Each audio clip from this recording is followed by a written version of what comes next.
नाटी दुल्हन। मयंक की बीवी नेहा की हाइट बहुत ही कम थी। वो इतनी नाटी थी कि लोग उसका कई बार मजाक बना देते। अरे नेहा, तेरे लिए तो मुझे किचन में टेबल रखना पड़ेगा। माँ जी, इतनी भी नाटी नहीं हूँ मैं।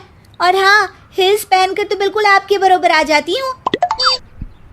अरे तेरे पापा ने महंगी कार का लालच दे दिया, वरना तो मेरे बेटे के लिए लंबी लंबी लड़कियों की लाइन लगी थी। क्या बताऊं तुझे, कटरीना फैल थी उनके सामने। पर माँ जी, आपका मयंक भी तो हाइट में कौन सा अभिषेक बच्चन की तरह है जो कटरीना मिल जाती। वैसे भी मेरी और इनकी जोड़ी तो राम सीता की जोड़ी है, राम सीता की। एक दिन सभी खाना खा रहे होते हैं, तभी माँ, दाल बहुत अच्छी बनी है, जरा और देना। रुको जी, मैं लेकर आती हूँ, किचन में है, वैसे भी मैं खड़ी ही हूँ।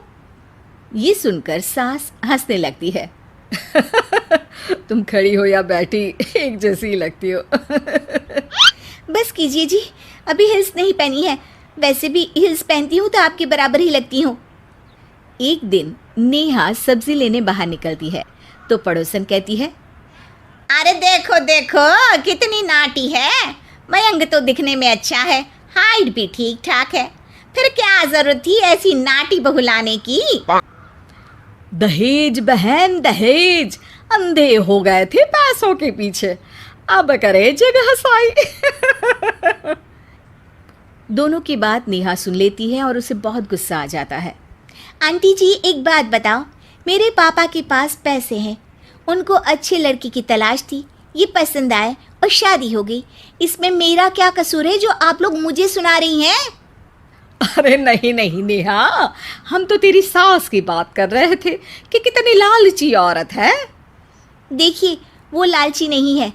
हाँ, उनकी कुछ शौक है जो वो अपने बेटे से पूरा करवाना चाहती है, और देखा जाए तो उसमें उनकी गलती भी क्या है भला। अगर इन्होंने मुझसे शादी की है तो ज़रूर कुछ न कुछ तो अच्छाई नज़र आई होगी ना।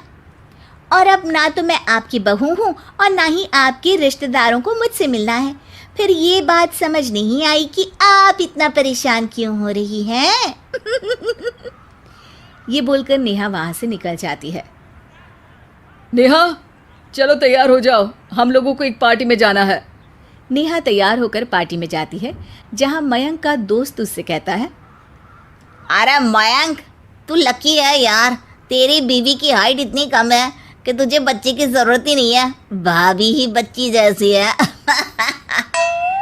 और मयंक, मेरी बीवी इतनी कम हाइट की हो ना तो मैं तो घर से बाहर ही ना निकलूं, कहीं फुदक कर चली गई तो लेने के देने पड़ जाएंगे। सभी नेहा पर हंसने लगते हैं। तभी पार्टी की जगह पर आग लग जाती है। अरे भागो यहाँ से, जल्दी करो, निकलो यहाँ से। अरे लेकिन बाहर के दरवाजे पर ही आग है, अब कैसे बाहर निकलेंगे? कोई रास्ता भी नहीं है। अरे रास्ता है ना, अगर कोई इस खिड़की से बाहर निकलकर अगर सामने के दरवाजे में